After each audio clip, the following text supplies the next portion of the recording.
Boa tarde a todos. Aqui é o final de tarde em Durham, no Norfolk da Inglaterra, parte leste da Inglaterra. Estamos preparando, para trazer o compartilhar da palavra de hoje. Hoje é dia 9 de maio.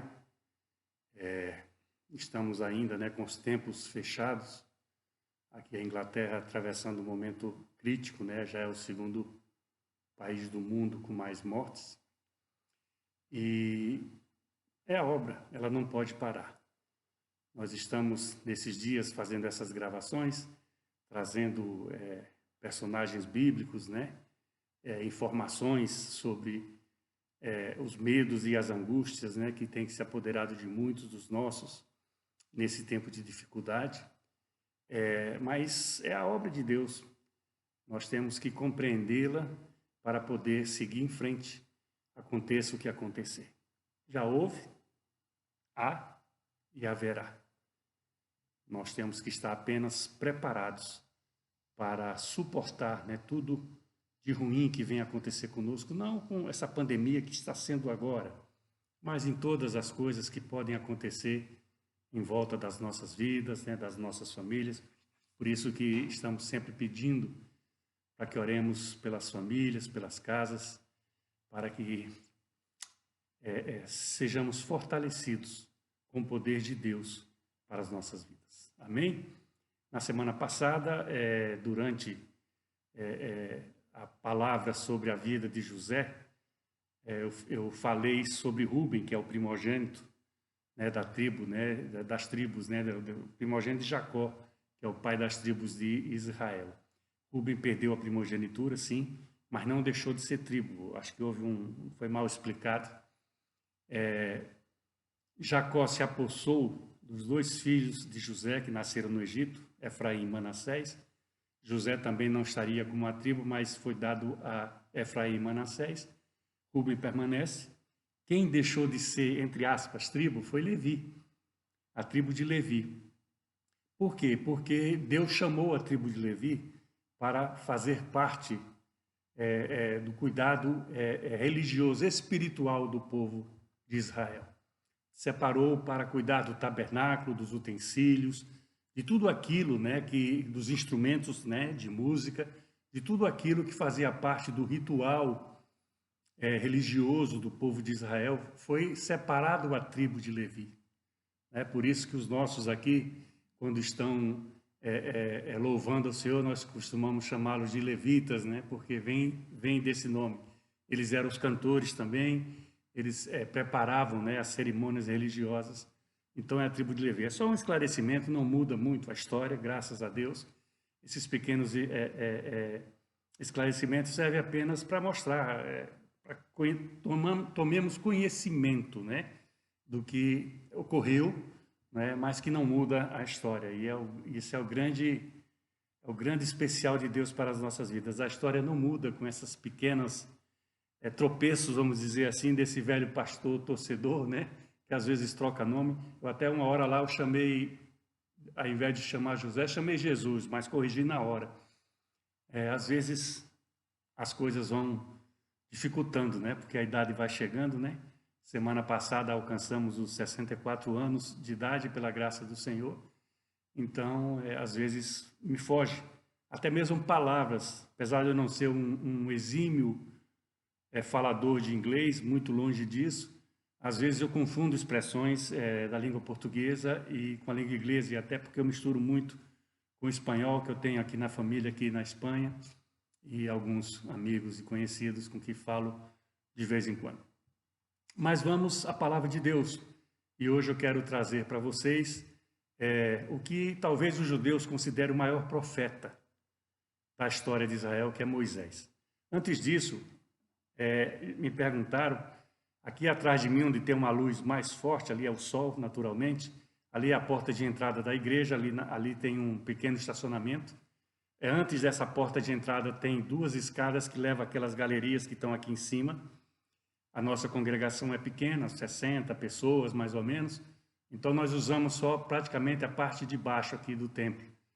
E a igreja inglesa, sim, ela usa um pouco mais, porque são 300, em torno de 300 membros, fora os familiares e visitantes, etc. E eles usam a galeria durante os cultos deles aos domingos. Os nossos cultos, sempre aos sábados, às 6 horas da tarde, nós nos reunimos aqui neste templo, em tudo em língua portuguesa. E recebemos visitas de ingleses, porque eles gostam, principalmente dos louvores nossos, né? São bem mais fervorosos, né? A turma bate palmas, dança, e isso atrai também alguns ingleses para nos visitar aqui nos nossos cultos. Amém? Então, este é o nosso templo da Igreja Batista Inglesa, e vamos a Moisés, que é o que interessa para o dia de hoje, né? Como tantos outros que já temos falado aqui, pelo menos nessa época, né, de quarentena, passamos por Davi, por Daniel, José na semana passada. Moisés é o servo de Deus que talvez para o povo judeu, o povo escolhido por Deus, seja o seu maior profeta. Se você abrir a sua Bíblia, no começo dela, os 5 primeiros livros da Bíblia são conhecidos como Pentateuco. Penta é de 5, né? O Pentateuco foram escritos por Moisés, né? Desde o Gênesis, que é o princípio, né, de tudo. Depois vem o Êxodo, que é onde se detém mais a vida de Moisés e a condução dele, do povo, né, de Israel, do Egito, para Canaã. Êxodo, né, que significa isso mesmo, a saída, a mudança. Depois vem o livro de Números, que significa, deram de números, né, porque há 2 grandes censos que são feitos ali, né, que são relatados nesse livro. Vem o Levítico, de Levi, os levitas, né, que falamos agora há pouco. E, finalmente, o Deuteronômio, que é o último livro desse primeiro bloco de 5 livros do Velho Testamento, chamado Pentateuco. Deuteronômio vem de uma palavra grego, hebraico, eu não sei, debarim, que significa palavra, mas significa a segunda lei, né, para a nossa tradução da Bíblia, a segunda lei. Não que existisse uma segunda lei só há uma, mas é porque no final daquela caminhada do povo de Israel, todos os homens que saíram, a Bíblia fala que foram 600 mil homens, fora as mulheres e as crianças. Mas pela desobediência, tudo aquilo que nós conhecemos, vamos falar um pouco hoje, eles não entraram na Terra Prometida, por desobediência. É incrível, né? Mas era o povo de Deus, vendo os milagres de Deus, mas eles não entraram na Terra Prometida. Somente 2 deles, diz a palavra de Deus, Josué e Calebe. Josué foi o sucessor de Moisés nessa caminhada. Deus levanta Josué para suceder todo o trabalho que Moisés fez até próximo, né, ao Jordão, próximo à entrada na Terra Prometida. Amém? Então, foram 400 anos de escravidão, 430 mais ou menos, desde que Jacó foi com os filhos, né, os irmãos de José, para o Egito, quando José era o governador daquela nação, por causa daquela fome que veio. Depois eles ficam 400 anos ali. A Bíblia diz que se levanta um faraó que não conhecera José. Então o povo judeu, o povo hebreu, começou a ser perseguido e foi escravizado ali. Foi escravizado ali. A um ponto, relata a palavra de Deus, que como eles estavam se multiplicando, mandaram matar os meninos. As parteiras tinham que matar os meninos, deixando as meninas vivas, porque mais na frente poderiam ser escravas, esposas, né, mulheres dos egípcios, etc. E Moisés, ele nasce nesse contexto daí. E a sua mãe, ela esconde Moisés durante o tempo que pôde, porque ele vai crescendo, vai fazendo mais barulho, né? Criança é assim mesmo. Até que, com 3 meses, e temendo, né, que houvesse problemas com ele, ele é colocado num pequeno cesto, né, acolchoado com betume, que é o asfalto, né, para poder flutuar na água. E a irmã dele, Miriam, todo mundo conhece, coloca ele no Rio Jordão, no local onde a filha do faraó se banhava, né? E as servas da filha do faraó vê aquele cesto, pega e é o menino que está ali. E ela fica com muita compaixão, um pequeno bebê de 3 meses, em torno disso. E a irmã de Moisés fala com a princesa, né, a filha do rei do Egito, se ela queria que chamasse uma mulher dos hebreus, porque sabe que aquela criança é de hebreu, eles sabem ali, a menina não fala nada, porque era irmã dele, e a filha do faraó contrata a mãe para cuidar de Moisés. Deus é bom demais, né? Depois que ele adquire um certo tamanho, já se torna um participante, né, da corte. E tinha uma vida muito boa. Poderia até ficar ali, comendo e bebendo do melhor, vivendo em condições especiais, mas doía no coração dele ver a escravidão em que o povo, o seu povo, era submetido ali. E um dia ele vê uma briga, né, de um egípcio com um hebreu, e ele termina matando esse egípcio. E encobre o corpo dele, a palavra fala na areia, né, porque é um país muito desértico, encobre esse corpo desse egípcio, né, para não sofrer as sanções dessa morte. E no dia seguinte, ou um tempo depois, ele vê dois hebreus brigando. E ele se dirige a um deles e fala, porque ele é seu irmão, porque você está fazendo isso, tal, tal. E esse hebreu o ameaça, diz assim, quem te colocou como juiz, né, de nós, né? Quem te colocou como juiz? Você vai querer me matar como você matou o egípcio? Então, para Moisés, aquilo ali foi a descoberta de que aquela morte poderia ser denunciada, e foi. Tanto que ele foge do Egito, ele foge da presença do faraó, mesmo sendo considerado seu neto, né, filho adotivo da filha do faraó, ele foge com medo de sofrer as consequências, provavelmente ser até mesmo morto, né? Que era a lei que imperava olho por olho, dente por dente, isso aí ainda, em alguns países, por aí ainda funciona dessa maneira. Então Moisés foge.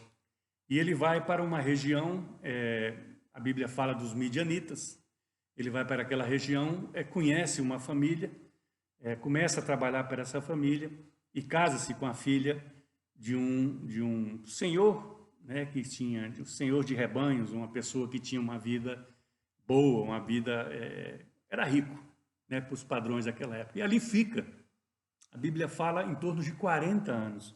Passou os primeiros 40 anos no Egito, e ali onde ele vai e se estabelece naquela região e começa a formar sua própria família, ele fica outros 40 anos.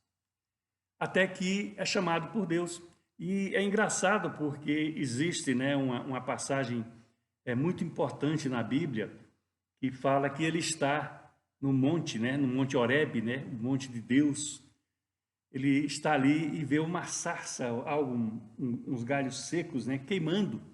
E ela não se deteriora, ela continua ali, o fogo ali. E é ali onde Deus encontra com ele, o anjo de Deus fala a palavra, e o convoca para a missão de resgatar o povo de Israel, o povo hebreu, não era Israel ainda, o povo hebreu, apesar de Jacó ter recebido o nome de Israel lá, como antepassado, ele, para tirá-lo do Egito, da escravidão do Egito.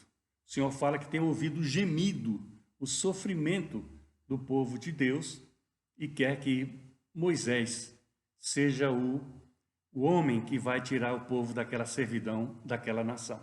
E ele reluta. Tem alguns outros, poucos profetas na palavra de Deus que relutam também a ordem do Senhor. Ele fala até que era de boca pesada e não saberia falar. Alguns dizem que ele era gago ou quase isso, e que por isso, né, não gostaria de falar, mas Deus o convence, porque sabia da história de Moisés e precisava de um líder que não estivesse ali para tirar esse povo de lá. E convoca junto com ele, com as escusas, né, de Moisés, de não, disso, as dificuldades que ele estava criando, ele fala sobre Arão, o irmão dele. Eram três, né, Moisés, Arão e a Miriam, aquela que colocou o cestinho, né, no rio para que a filha do faraó visse Moisés. Então, Arão passa a ser a boca de Deus. Moisés já não teria desculpa de se fosse gago ou não, isso não importa. Ele não precisava falar, ele apenas ia fazer os milagres acontecerem, né? Que milagres são esses? A Bíblia fala a expressão das pragas do Egito, né? Muito conhecidas, são várias delas, porque Moisés volta, se encontra com Arão, fala tudo que Deus determina, e eles vão atrás do faraó. E começa aquela história, né, de deixa o povo sair, só pode sair um pouco, não pode sair todo mundo, tal, e não. E cada vez uma praga diferente, até a praga final, que a praga é muito conhecida na palavra de Deus. Não vamos falar todas elas, mas tem a dos gafanhotos, né, do sangue no rio, das trevas, né, das pedras, né, que caíam nas plantações e tal. E finalmente, a mais sensível de todas, que foi que determinou que o faraó libertasse todo o povo, deixasse sair todo o povo do Egito, foi a morte dos primogênitos, né? Uma passagem muito forte, quando é instituída, então, até a Páscoa, né? Instituída naquela ocasião. Deus manda que todos os judeus, todos os hebreus, que matassem, né, os seus animais, né, de acordo com as famílias e com a vizinhança, e que pegasse o sangue e colocasse nos umbrais da porta, porque quando o anjo da morte passasse pelo Egito, pouparia aqueles que estavam naquelas casas, com a marca do sangue, né? Então, já se prenunciava, sabe-se lá, né, o sangue do Cordeiro, né, para todas as vidas, né? Então, é feito isso pelo povo dos judeus. O anjo da morte extermina todo o primogênito, quer de homens, quer de animais, ali no Egito, e isso faz com que o faraó dispense, né, o povo hebreu do Egito. Deixa ele partir. E como eu falei antes, né, uma multidão, mais de 1 milhão de pessoas, no mínimo, né, porque se a Bíblia fala em 600 mil homens, fora as mulheres e as crianças, então pode-se ver que era uma quantidade enorme de pessoas. Eles, inclusive, recebem donativos, presentes do próprio povo egípcio, riquezas, né, para poder levar durante essa caminhada. E aí começa a grande série de milagres, sinais, maravilhas, né? O apóstolo João fala muito em maravilhas, né, e sinais, como os milagres que são através de Moisés. Moisés é o líder levantado por Deus. E começa o primeiro deles, que é algo assim impressionante, é a passagem a pé seco pelo meio do Mar Vermelho. É tremendo uma coisa dessa. Na mente humana é muito difícil a pessoa crer em algo assim. Você precisa ter fé, né? Uma fé muito grande em Deus para você crer aquilo dali. Uma multidão como aquela atravessando o meio do Mar Vermelho a pé enxuto, ou seja, tinha a barreira de água dos dois lados. E já vinha uma perseguição do exército do faraó, porque é como se ele tivesse se arrependido, como das outras vezes, antes de cada praga que era lançada ali, como das outras vezes, ele não deixava sair, é como se ele tivesse se arrependido e foi atrás do povo de Deus. Só que bastou eles estarem na outra margem do Mar Vermelho e o exército, né, do faraó está pela metade do mar, as águas voltam à sua posição normal. E são mortos ali todo aquele exército, né, com seus cavaleiros, com seus carros, né, aquele exército egípcio que perseguia os hebreus. Esse foi o primeiro, talvez o maior, pela potencialização, né, do que era dos milagres que o povo, sob o comando de Moisés, experimentou. E teve outros, né? Teve vários outros nessa caminhada. Não vai dar para a gente ficar falando, né, sobre todos eles assim seguidos, né? Mas tiveram outros milagres, né? Em que à frente deles estava Moisés, pelo poder de Deus, Moisés e Arão, né? As próprias nuvens, né? A Bíblia fala, né, que durante o dia, porque ali no deserto é uma coisa interessante, durante o dia faz muito calor, mas algumas noites podem ser bem frias também. Então, de dia e uma coluna de nuvens sobre aquela multidão que caminhava para protegê-los do sol, do calor, e à noite ia uma coluna de fogo, né, para protegê-los do frio. Milagre. E o povo desobedecendo, e o povo murmurando, e o povo reclamando. Eu faço um pequeno parêntese para as minhas ovelhas, para os nossos familiares e amigos, as pessoas que vão assistir essa gravação. Muitas vezes, nós também murmuramos sem razão. Nós somos abençoados, nós recebemos milagres do Senhor, mas com rapidez muito grande nos esquecemos dele. E já queremos pleitear outras coisas maiores. E na maior parte das vezes essas coisas não estão no centro da vontade de Deus. Então nós não podemos murmurar, nós não podemos ficar reclamando. Mais ainda quando tudo tem acontecido em nosso favor. Quando Deus tem levantado a família, a igreja, o trabalho, tem dado tudo aquilo que é necessário para uma vida digna aqui na terra. E nós murmuramos. Parece que hoje é sábado, parece que o milagre da sexta já deixou de ser milagre. Precisamos ter um milagre no sábado e já pensando já no milagre do domingo. Não é assim. Deus dá aquilo que é necessário para a nossa vida. Deus sabe do que nós necessitamos. Sabe muito mais do que nós mesmos. Então, essa murmuração do povo do povo hebreu, não tinha sustento em nada. Porque nós vamos ver, isso foi durante toda a caminhada. Reclamava da comida, reclamava da água, reclamava de tudo, murmurava que era melhor ter voltado, ficado no Egito, morrer ali, porque ali tinha isso, ali tinha aquilo. Um povo que viveu na escravidão não sabe o que é liberdade, isso é incrível. Perdão. No mundo espiritual, nós estamos presos ao pecado. Quando nós somos libertados, conhecemos Jesus Cristo, a nossa vida muda. Parece que o pecado, aquela escravidão do pecado, fica puxando a gente de volta para lá. Fica com um pé na igreja e um pé na rua, no pecado. Eles experimentaram milagres.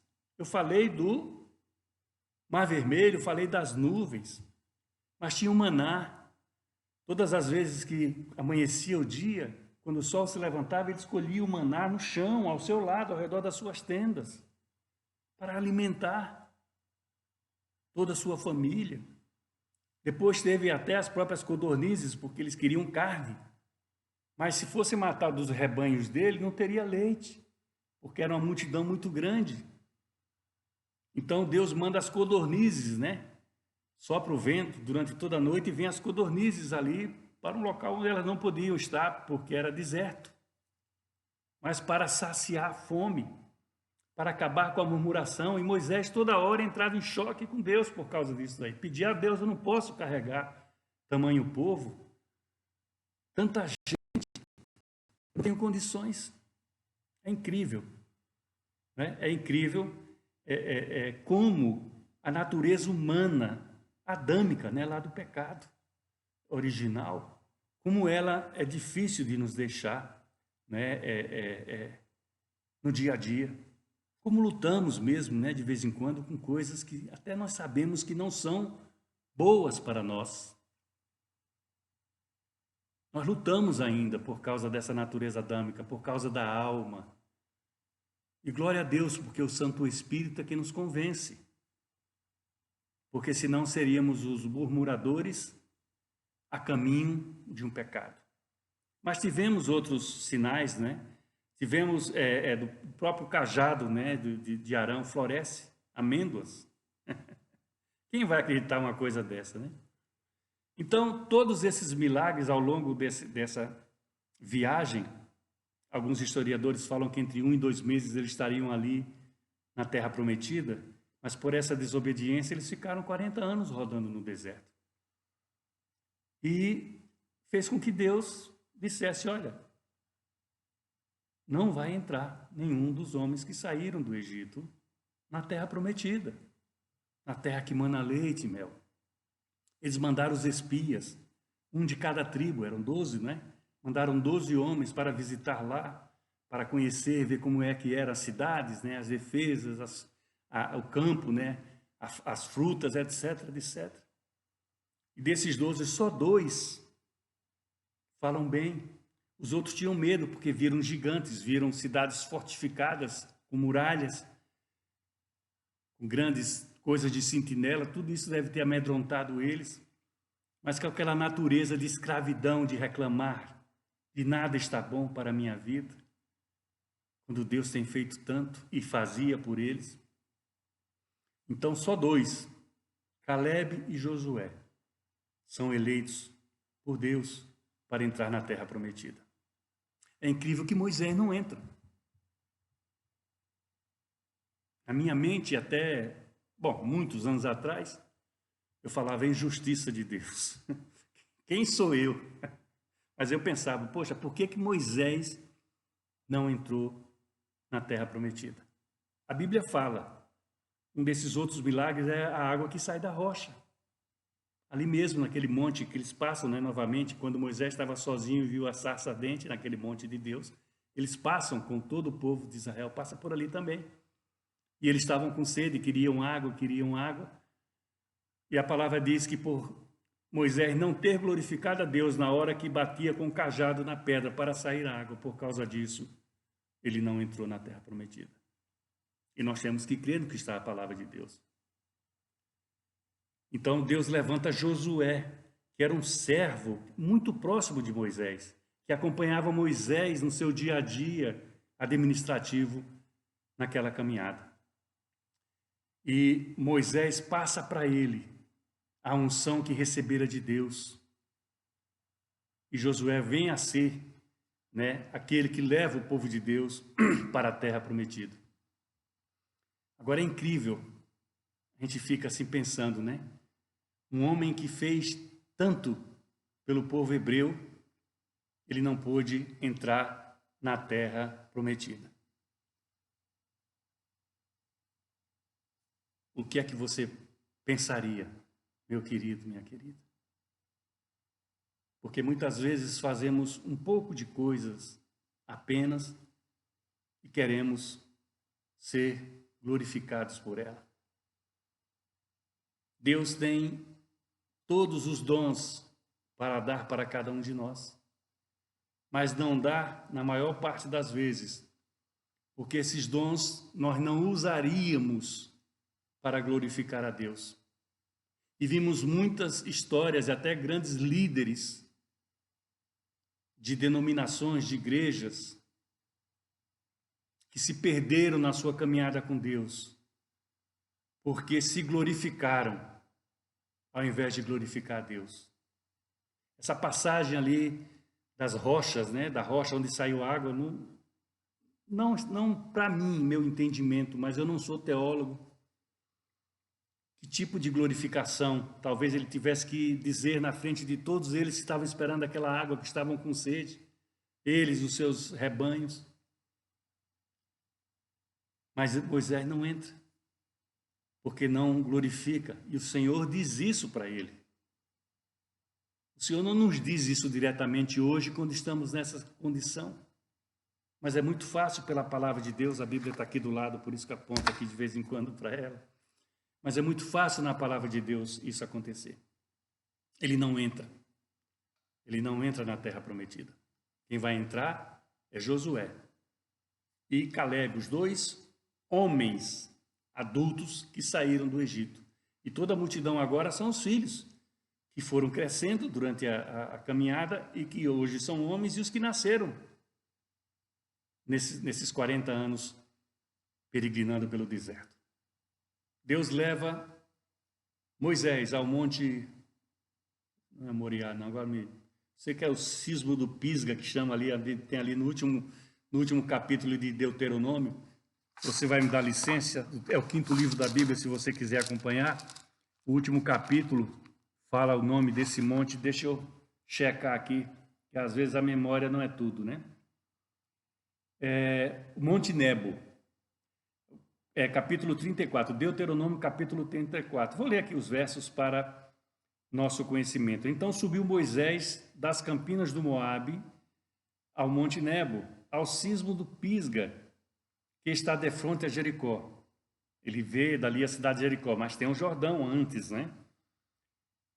E o Senhor lhe mostra toda a terra de Gileade até Dan, e todo o Naftali, a terra de Efraim, de Manassés, e toda a terra de Judá até o mar ocidental. Essa terra viria a ser, né, com o nome dos filhos de Israel, Jacó, né? E o Negueb, que é o deserto, né? E a campina do vale de Jericó, a cidade das palmeiras até Zoar. E disse o oeste é a terra que sob juramento prometia a Abraão, a Isaque e a Jacó, dizendo, à tua descendência a darei, eu te faço vê-la com os próprios olhos, porém não irás para lá. Assim morreu ali Moisés, o servo do Senhor, na terra de Moabe, segundo a palavra do Senhor. Este o sepultou num vale, na terra de Moabe, defronte a Bet-Pior, e ninguém sabe até hoje o lugar da sua sepultura. Tinha Moisés a idade de 120 anos quando morreu, e não se escureceram-lhe os olhos, nem se lhe abateu o vigor, diz a palavra de Deus. 120 anos, ou seja, 40 anos no Egito primeiro, depois 40 anos nessa terra de Moabe, ali com aquela família, porque ele se casa, vem a ter 2 filhos, e depois mais 40 anos nessa caminhada pelo deserto até chegar ali às margens do Jordão. Interessante nessa passagem aí é que a Bíblia fala que Deus o sepulta e ninguém sabe onde está essa sepultura. Aí, na minha cabeça, não é na Bíblia, meu querido, minha querida, Deus pode ter ressuscitado Moisés?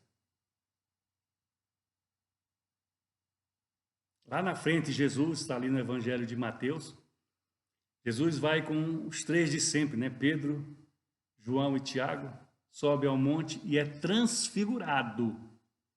E nessa transfiguração são vistos a seu lado Elias e Moisés. Elias, pela palavra de Deus, nós sabemos que ele não morreu. Ele é colhido por aquela carruagem de fogo e é levado aos céus.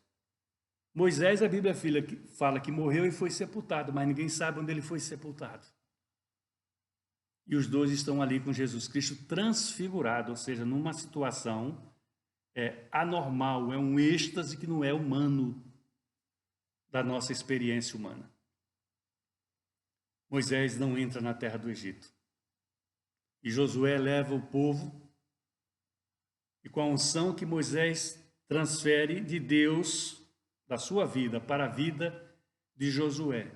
O mesmo milagre no começo da jornada, que era abrir o mar vermelho para o povo saindo do Egito passar a pé enxuto. O mesmo milagre, em outras proporções, se repete diante do Jordão. A Bíblia fala que corria água pelas ribanceiras, era tempo de cheia. E quando as tribos de Israel, sob a ordem de Josué, vão atravessar o Jordão e se põem o pé na margem do rio, as águas são cortadas. E passa toda aquela nova multidão. Toda aquela nova multidão passa pelo rio Jordão, a pé enxuto. Depois que todos passam, as águas voltam à correnteza normal. Maravilha, sinal, milagre. Deus continuava com o povo. É uma nova fase. Eles já estão na terra prometida. E agora vão se preparar para conquistar. Nós estamos na terra dos viventes. E nós temos de nos preparar para conquistar a eternidade. A história é toda igual. Você olhe todos os grandes personagens bíblicos. Penaram, sofreram para chegar onde chegaram. Sofreram muito. Só desses últimos que falamos, né? Daniel foi à cova dos leões. Mas Deus fez os leões jejuarem. Davi não construiu o templo que ele tanto queria. Era o maior desejo dele. Construir o templo, Senhor, Deus não deixou. Deu a tarefa para Salomão, seu filho e sucessor. José, não é? Passou 12, 13 anos preso no Egito até se tornar governador, o segundo homem daquela nação, e fazer que seus sonhos sobre seus irmãos e seu pai de estarem à sua frente, rendendo homenagens, se cumprisse. Nós também. Nós temos que nos preparar para a terra prometida. Esses já estão dormindo, diz a palavra de Deus. E na ressurreição verão o que não viram, que era a revelação de Jesus Cristo, homem aqui na terra. E nós estamos participando disso, nós conhecemos o que esses heróis citados aqui esses últimos dias por nós não conheceram. Tinham uma promessa, tinham intimidade com Deus. Moisés, por exemplo, fala o profeta, o maior profeta de Deus, que Deus falava face a face. Vamos nos preparar, meu querido, minha querida, meu amigo, minha amiga, ou pessoas que eu não conheço ainda. Vamos nos preparar enquanto é tempo, aqui na terra, para que possamos estar prontos quando for a hora de ir para o céu, para a eternidade. Essa é a maior promessa que um ser humano pode alcançar, a salvação em Jesus Cristo. E todos esses heróis bíblicos fizeram a sua parte para nos ensinar, nos aconselhar, nos fazer meditar sobre essa caminhada para a eternidade. Abra suas mãos. O amor de Deus, o Pai, a graça e o milagre de Jesus, o Filho, e a consolação do Santo Espírito, seja com cada um de nós, desde agora, esse tempo agora, até quando Cristo voltar. Amém? Dê um beijo, dê um abraço na sua esposa, no seu marido, nos seus filhos, nos seus familiares. Em nome de Jesus.